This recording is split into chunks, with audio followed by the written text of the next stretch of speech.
स्वागत है आप सभी का एक बार फिर से शिक्षक शिक्षा यूट्यूब चैनल पे। और आज के इस क्लास में हम लोग बिहार डीएलएड प्रवेश परीक्षा 2023 की तैयारी में आगे बढ़ेंगे। मॉडल सेट सेकंड हमारा स्टार्ट हो चुका है और इसका फर्स्ट पार्ट आ चुका है हिंदी के ऊपर। और आज के इस क्लास में हम लोग सेकंड में इंग्लिश के पार्ट को डिस्कस करेंगे। तो आइए बढ़ेंगे क्लास की ओर। हिंदी से महत्वपूर्ण 20 सवालों को आज हम डिस्कस करेंगे, ठीक है। तो अकॉर्डिंग टू द सिलेबस जितने भी क्वेश्चन इसमें दिए हुए हैं वो सभी काफ़ी इम्पोर्टेंट हैं आपके लिए। और हमसे जुड़ने के लिए बहुत सारे लिंक आपको नीचे डिस्क्रिप्शन बॉक्स में मिल जाएंगे, व्हाट्सएप और टेलीग्राम चैनल के, वहाँ से आप जुड़ सकते हैं। फटाफट से सवालों की ओर बढ़ेंगे। क्वेश्चन नंबर 26 से हमें इंग्लिश देखना है, ठीक। तो आपके सामने सवाल आ चुका है। Identify the passive voice of the given sentence. The police was running after the thief. अब यहाँ पे देखिए, इसको पैसिव वॉइस बनाना, एक्टिव वॉइस में दिया हुआ है the police was running after the thief. तो ये ऑब्जेक्ट है थीफ, ये इधर सब्जेक्ट आ जाएगा, ठीक है। The thief the thief the thief the thief, ठीक है। वाज लगा हुआ है तो सब में वाज रहेगा। अब ये कौन से टेंस में आ जाता है वाज रनिंग, तो पास्ट परफेक्ट कंटिन्यूअस टेंस में चला जाता है ये, ठीक है। तो यहाँ पे जब भी कंटिन्यूअस में जाएगा कोई भी सेंटेंस तो उसके बाद बीइंग का प्रयोग किया जाता है, ठीक है। डायरेक्ट वर्ब फॉर नहीं आएगा, बीइंग आ जाएगा, ठीक है। तो यहाँ पे बीइंग नहीं है, ये तो गया बीइंग, ठीक है। और इसके बाद देखिए यहाँ वर्ब 4 है, लेकिन जब पैसिव वॉइस में कन्वर्ट करते हैं तो वर्ब 3 हो जाता है। तो रन का वर्ब 3 रन ही होता है, ठीक है। तो यहाँ पे रनिंग है, ये तो गया। अब ये रन और रन, ठीक। अब इसके बाद रन आफ्टर लगा हुआ है ना, रन आफ्टर, तो रन आफ्टर रहना चाहिए। तो रन आफ्टर चौथे ऑप्शन में है, यहाँ रन केवल है तो ये भी गया। तो ये तीनों गलत हो गए, चौथा ऑप्शन हमारा सही हो गया। तो इस तरह से भी आप बना सकते हैं। वैसे इसका सही अगर पैसिव वॉइस बनाना अगर आपको पसंद है तो वो सीधे सीधे बना सकते हैं, कोई दिक्कत इसमें नहीं है, ठीक है। The thief was being run after by the police, ठीक। बात वही है। ऑप्शन को एक है, जैसे जैसे हम आगे बढ़ेंगे काटते जाएंगे कि जहाँ जहाँ गलती पकड़ में आएगी उसको क्रॉस करते जाएंगे, ठीक है। तो 3 जो ऑप्शन होंगे जो गलत होंगे वो ऑटोमेटिक ख़त्म हो जाएंगे और जो सही होगा वो बच जाएगा। इसको फिल्टर विधि कहते हैं, ठीक है। तो फिल्टर विधि से आप फिल्टर करते चलिए और सही ऑप्शन को फिल्टर करते जाइएगा तो बहुत ही आसानी से बनते चला जाएगा, ठीक। नेक्स्ट क्वेश्चन है, pick out the non finite verbs in the given sentence. Non finite verb, इनके ऊपर डिटेल डिस्कशन जो है फर्स्ट सेट में किया जा चुका है, ठीक है। तो I could not remember posting the letter. अब नॉन फिनाइट वर्ब में मैंने पिछले क्लास में आप लोगों को बताया था कि जो जेरेंड के रूप में इस्तेमाल किए जाते हैं, ठीक है, यानी कि वर्ब फॉर भी प्लस आईएनजी और सब्जेक्ट में नाउन के रूप में अगर इस्तेमाल किए जाते हैं सेंटेंस में, ठीक है, सेंटेंस में नाउन के रूप में इस्तेमाल किए जाते हैं तो सब्जेक्ट के रूप में इस्तेमाल किए जा सकते हैं या फिर ऑब्जेक्ट के रूप में भी इस्तेमाल किए जा सकते हैं। तो ये नॉन फिनाइट वर्ब के अंतर्गत आता है, ठीक है। जितना भी participle form of the verb है वो सब आपका आता है। 2 प्लस वर्ब है तो वो आपका नॉन फिनाइट में आता है। यहाँ पे है I could not remember posting the letter. यहाँ रिमेंबर देखिए ये मेन वर्ब है, ठीक है। रिमेंबर मेन वर्ब है और पोस्टिंग का इस्तेमाल जो किया गया है ये आपका जेरंड के रूप में किया गया है, ठीक है, एज ए नाउन किया गया है, ठीक है। और ये यहाँ पे क्या कहलाएगा, नॉन फिनाइट वर्ब कहलाएगा। तो पोस्टिंग हमारा ऑप्शन सही हो जाएगा। चलिए अगला सवाल लेंगे। I dash a letter at the moment, fill up the blank with suitable form of the verb. यहाँ पे वर्ब का कौन सा सुटेबल फॉर्म अप्लाई होगा वो फाइंड आउट करना है, ठीक है। I writing a letter, writing तो केवल होगा नहीं कभी भी, right, I write a letter at the moment, I am writing a letter at the moment, ये सही है कि मैं अभी इस वक्त पे पत्र लिख रहा हूँ, ठीक है। एट द मोमेंट, काम जो है, क्रिया जो है वो चल रही है, कंटिन्यू है, तो कंटिन्यूअस टेंस का इस्तेमाल करेंगे और एट द मोमेंट है यानी कि वर्तमान समय की बात हो रही है, तो प्रेजेंट कंटिन्यूअस टेंस का यहाँ पे इस्तेमाल होगा। तो I am writing, this is the correct option. ठीक, चलिए नेक्स्ट क्वेश्चन लेंगे। Identify the incorrect part of the given sentence. There are 4 part in this sentence and you have to identify the incorrect portion of this sentence. ठीक है, जो incorrect portion है, जो हिस्सा incorrect है, उसको फाइंड आउट करना है। ही has not completed his work last night. यहाँ पे देखिए, सेंटेंस को ध्यान से देखिएगा तभी आप पकड़ पाइएगा। He has not completed his work, उसने अपना काम समाप्त नहीं किया है, इसके अकॉर्डिंग हो रहा है। और लास्ट नाइट लास्ट में दिया हुआ है, लास्ट नाइट मतलब गत रात्रि को। तो यहाँ पे जब हम लास्ट नाइट का इस्तेमाल करें, दैट मीन्स ये पास्ट टेंस का होना चाहिए, है ना, पास्ट टेंस में होना चाहिए। और यहाँ पे आपने हैज़ का इस्तेमाल कर दिया है, that means this portion is incorrect, यही पोर्शन जो है वो गलत है।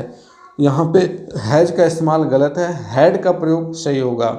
तो ये हमारा आंसर हो जाएगा ऑप्शन नंबर 1। चलिए next question. Fill up the blank with suitable preposition. He was leaning dash a tree, वह एक पेड़ से सटकर या झुककर खड़ा है।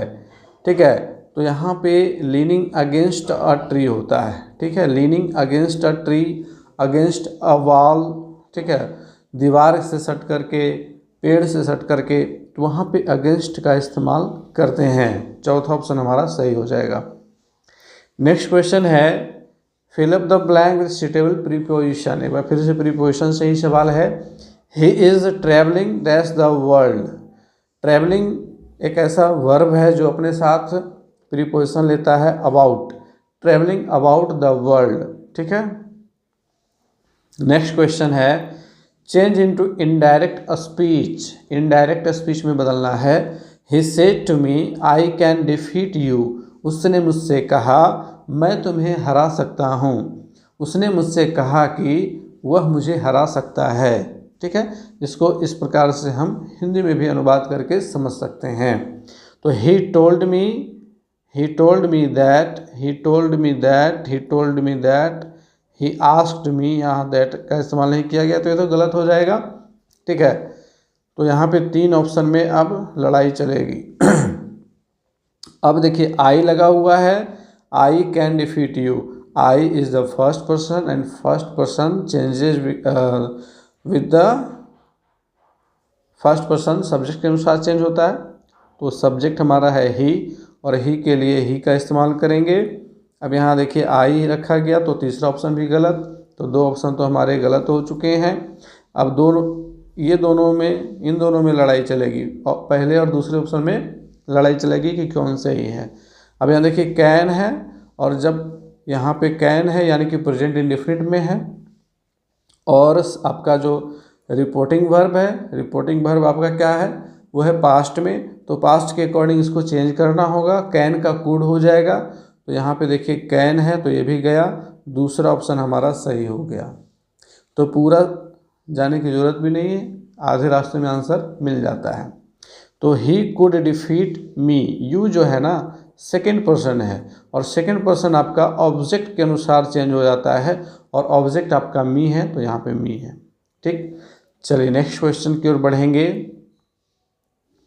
Change into indirect speech. एक बार फिर से, they said to me do we not help you. They said to me, उन लोगों ने मुझसे कहा क्या हम लोग तुम्हारी मदद नहीं करते हैं। अब इसको हम लोग क्या करेंगे, इनडायरेक्ट में कन्वर्ट करेंगे। तो दे आस्क्ड मी हो जाएगा, और यहाँ पे चूँकि इंट्रोगेटिव सेंटेंस है तो इंट्रोगेटिव सेंटेंस के लिए इफ़ का इस्तेमाल किया जाता है, दैट का इस्तेमाल नहीं किया जाता है। तो पहला ऑप्शन आपका कट जाएगा, गलत हो जाएगा, क्योंकि यहाँ पे दैट का इस्तेमाल कर दिया गया है। अब बच गया बाकी के 3 option, they asked me if, they asked me if, ये 3, इन तीनों में लड़ाई चलेगी। इसके बाद देखिए आपका क्या है, वी है। तो वी यानी कि ये आपका थर्ड पर्सन में आ गया। थर्ड पर्सन में नो चेंजिंग, तो जो आपका यहाँ पे सब्जेक्ट है वही रह जाएगा। ठीक है, तो यहाँ पे देखिए वी कर दिया गया है, तो ये तो गलत हो गया। दे है सही, दे है सही। अब बच गया आपका 3 और 4, इन दोनों में लड़ाई चढ़ेगी, दूसरा ऑप्शन भी गलत हो गया। नॉट हेल्प यू, अब यहाँ पे देखिए डू नॉट यहाँ पे है ना, तो डू नॉट का हो जाएगा डिड नॉट, डिड नॉट दोनों में सही है। Help you, help me, help you. अब यहाँ देखिए यू क्या है, तो यू आपका है सेकंड पर्सन, और सेकंड पर्सन किसके अकॉर्डिंग चेंज होता है, तो ऑब्जेक्ट के अनुसार चेंज होता है, तो जिसमें मी होगा वो सही हो जाएगा और यू वाला गलत हो जाएगा। तो ऑप्शन नंबर 3 हमारा सही है। They asked me if they did not help me. ठीक, नेक्स्ट क्वेश्चन है select the alternative which best express the meaning of the idioms phrase at snail's pace, at snail's pace. अब देखिए snail का मतलब क्या होता है, स्नेल का मतलब घोंघा होता है। क्या होता है, घोंघा। आप लोगों ने घोंघा देखा होगा, बहुत धीमी गति से चलता है। ठीक है, एट स्नेल्स पेस, बहुत ही धीमी गति से। अब यहाँ पर देखिए आंसर आपको मिल गया होगा, to do things very slowly, बहुत ही धीमी गति से काम करना। ये पहला ऑप्शन ही हमारा सही है। To walk like a snail नहीं होगा, to lack interest in work ये भी नहीं होगा, to do things in a methodical manner ये भी नहीं होगा। पहला ऑप्शन हमारा सही है। नेक्स्ट क्वेश्चन लेंगे, select the alternative which best express the meaning of the idioms phrase at the 11th hour, at the 11th hour. तो यहाँ पे एट द 11th आवर का मतलब होता है कि बिल्कुल आखिरी क्षणों में, जहाँ काम संभव था आखिरी क्षणों में ये निर्णय लिया गया कि ऐसा करना है, ऐसे ऐसे प्लानिंग करनी है, ऐसे हम लोगों को काम करना है। एट द 11th आवर, यहाँ पे सही ऑप्शन हो जाएगा option number 3, at the last possible moment, at the last possible moment. ठीक, नेक्स्ट क्वेश्चन है, one who possesses many talents, तो उसको हम लोग क्या कहते हैं। ये आपका वन वर्ड्स सब्स्टिट्यूशन से है, हिंदी में इसको अनेक शब्दों के बदले एक शब्द कहते हैं। तो यहाँ पे sorry, one who possesses many talents, वह व्यक्ति जिसके पास कई प्रकार के टैलेंट हैं उसको हम क्या कहते हैं, डिक्स्टोरियस नहीं कहते हैं, वर्साटाइल कहते हैं। वर्साटाइल सही है। ठीक है, मल्टी टैलेंटेड इसको कहते हैं, गिफ्टेड नहीं, एक्सेप्शनल नहीं, versatile is the right option here. Next question, fill in the blank with the most appropriate verb. She dash not oppose her father. Dares, dare, will dare, dared. यहाँ पे देखिएगा जैसे आपने डेयर देखा होगा तो आपको याद आया होगा मॉडल एक्सिलरी वर्ब, है ना, मॉडल एक्सिलरी वर्ब्स। तो इसकी चर्चा हमने पिछले क्लास में कर दी है। There are 13 modal auxiliary verbs and we have discussed about all the modal auxiliary verbs in the previous class. और यहाँ पे हमारा जो सही ऑप्शन होगा डेयर होगा। ठीक है, because dare is a modal verb and we know that there is no changing in modal auxiliary verbs, so this is the right option. She dare not oppose her father. ठीक है, next question लेंगे, fill in the blank with the most appropriate verb. We dash respect our elders, can we can respect our elders, no this is not right option. We may respect our elders, no this is also not right. We would respect our elders, this is also incorrect. We must respect our elders. This is the right option because we must respect our elders. हम लोगों को अपने बड़ों का आदर अवश्य करना चाहिए। ठीक है, अवश्य, मस्ट का मतलब होता है अवश्य ही करना चाहिए। यहाँ पे कैन और मे या फिर वुड ये तीनों ही इनकरेक्ट हैं। नेक्स्ट क्वेश्चन है, choose the correct sentence. There are 4 option here, 4 sentences here and you have to choose the correct sentence. And this question has been taken from the chapter of punctuation marks. ठीक है, punctuation marks से इस सवाल को लिया गया है. He is after all my brother, he is after all my brother, he is after all my brother, he is after all my brother. तो यहाँ पे जैसे आप सेंटेंस को पढ़िएगा तो करेक्ट प्रोनाउंसिएशन के साथ पढ़ने से आपको पता चल जाएगा he is after all my brother, वह आखिरकार मेरा भाई है. ठीक है, तो ही इज़, इसके बाद कॉमा, आफ्टर ऑल, फिर कॉमा, माई ब्रदर. अब यहाँ पे देखिए आफ्टर ऑल है फ्रेज. क्या है? फ्रेज. आफ्टर ऑल क्या है? फ्रेज है. इसका मतलब होता है क्या? आखिरकार. ठीक है, आफ्टर ऑल. तो यहाँ पे जब फ्रेज का इस्तेमाल किया जाए सेंटेंस के बीच में, तो जैसे ही सब्जेक्ट आता है तो सब्जेक्ट के बाद कॉमा देकर के फ्रेज का इस्तेमाल करेंगे, फिर कॉमा दे करके बाकी के सेंटेंस के पार्ट को लिखेंगे. तो he is after all my brother. तो यहाँ पे इस प्रकार से पंक्चुएशन मार्क चलेगा कॉमा के अनुसार से. ठीक है, नेक्स्ट क्वेश्चन आ गया है, fill the blank with correct option. I am not such a fool dash to believe that, that to believe that no, so to believe that no, as to believe that yes. Here this is the option as to believe that. I am not such a fool as to believe that. यहाँ पे as का इस्तेमाल करेंगे, as to से यहाँ पे सही form बन रहा है. चलिए नेक्स्ट क्वेश्चन की ओर बढ़ेंगे. fill in the blank with the most appropriate verb. I dash you for 3 months. am teaching, have taught, have been teaching, has been teaching. अब यहाँ देखिए एम टीचिंग तो नहीं होगा क्योंकि यहाँ पे 4-3 मंथ्स दिया हुआ है, टाइम दिया हुआ है, एक समय सीमा दी हुई है. तो जब भी टाइम दिया हुआ रहेगा तो समझ जाएंगे कि सेंटेंस किस टेंस में जा रहा है. तो प्रेजेंट परफेक्ट कंटिन्यूअस में जा रहा है. ठीक है, तो प्रेजेंट परफेक्ट कंटिन्यूअस में क्या हो जाएगा? Have been teaching. Have been teaching यहाँ पे सही हो जाएगा. ठीक है, चलिए नेक्स्ट क्वेश्चन लेंगे. Choose the correct word from the given option and make a conditional sentence. Make a conditional sentence. Conditional sentence is also a very important topic, and you see that in the previous year question there are almost three questions from this chapter. So this is a very important topic, conditional sentences. And यहाँ पे if you come here, I dash you, कौन सा यहाँ पे appropriate verb होगा?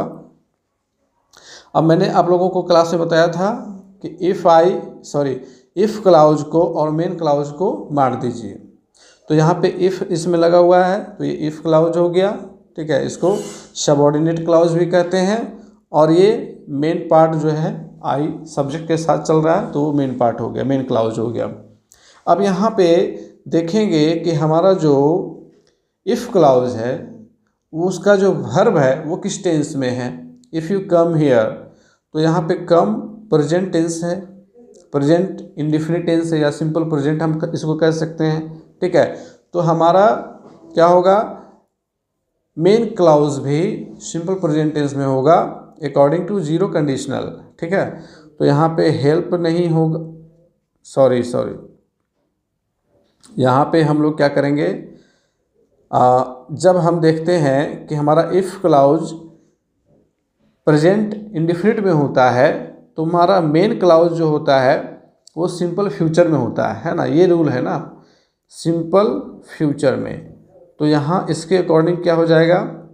आई shall help you, I shall help you. ठीक है, तो यहाँ पे शैल हेल्प चला जाएगा, ये फर्स्ट कंडीशनल में चला जाएगा, है ना, फर्स्ट कंडीशनल में शैल हेल्प. ठीक है, नेक्स्ट क्वेश्चन है, choose the correct word from the given option and make a conditional sentence. If the sun sets it dash night. हाँ, यहाँ पे देखिए इफ़ द सन सेट्स, यदि सूर्यास्त हो जाता है. अब यहाँ पे जनरल ट्रूथ जब आता है तब हमारा जीरो कंडीशनल होता है. ठीक है, तो जीरो कंडीशनल में दोनों ही पार्ट सिंपल प्रेजेंट में होते हैं। If the sun set it becomes night, तो यहाँ पे हम बिकम्स का इस्तेमाल करेंगे। यहाँ पे हमारा क्या हो जाएगा, बिकम्स हो जाएगा। और ये किसके अकॉर्डिंग हो रहा है, जीरो कंडीशनल के अकॉर्डिंग हो रहा है।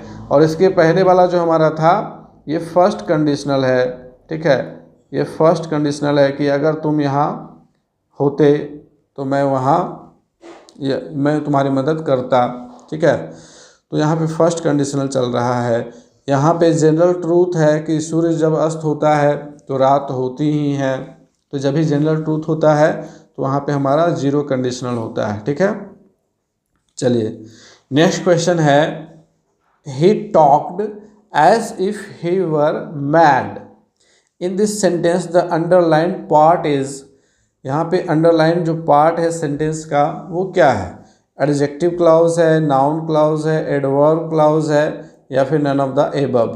तो यहाँ पे देखिए सेंटेंस कह रहा है कि ही टॉक्ड, उसने बात किया, एज ऐसे बात किया, इफ़ ही वर मैड जैसे वो पागल हो, ठीक है। उसने ऐसे बात की मानो वह पागल हो, ठीक है। इसकी हिंदी इस प्रकार से होगी। तो इफ़ ही वर मैड, ये जो है विशेषता बता रहा है, विशेषण की भी विशेषता बता रहा है, क्रिया की विशेषता बता रहा है, सॉरी यहाँ पे क्रिया की विशेषता बता रहा है कि उसने ऐसे बात की कि वह पागल हो, ठीक है। उसके बात करने का ढंग अच्छा नहीं था, बात करने के ढंग की विशेषता बताई जा रही है। तो यहाँ पे जब हम क्रिया की विशेषता बताते हैं, जब हम वर्ब की विशेषता बताते हैं तो उसको हम एडवर्ब कहते हैं। तो इसीलिए यह जो है एडवर्ब क्लाउज के अंतर्गत चला जाएगा, ठीक है। ऑप्शन नंबर 3 हमारा करेक्ट है यहाँ पे। And the last question, choose the right combination of the sentences. He worked very hard, he won the prize. उसने बहुत कठिन मेहनत की और उसने पुरस्कार जीता। दोनों सेंटेंस को कंबाइन करके एक सिंगल सेंटेंस बनाना है। कौन सा सबसे उपयुक्त होगा ये आपको चुनना है। He worked very hard to won the prize, he worked very hard so he won the prize, he worked so hard that he won the prize. So that के इस्तेमाल से इसको जोड़ा गया है और this is the right combination to combining the sentence he worked so hard that he won the prize. So this is the correct option of this question. तो इस प्रकार से हमारा यहाँ पे इंग्लिश का सेक्शन समाप्त होता है। आप लोगों को आज का क्लास कैसा लगा कमेंट करके हमें बताइएगा। इसके बाद बाकी के सेक्शंस के क्लासेस भी आएंगे, तो बने रहेंगे हमारे साथ। मिलते हैं फिर से नेक्स्ट क्लास में, तब तक के लिए गुड बाय, टेक केयर।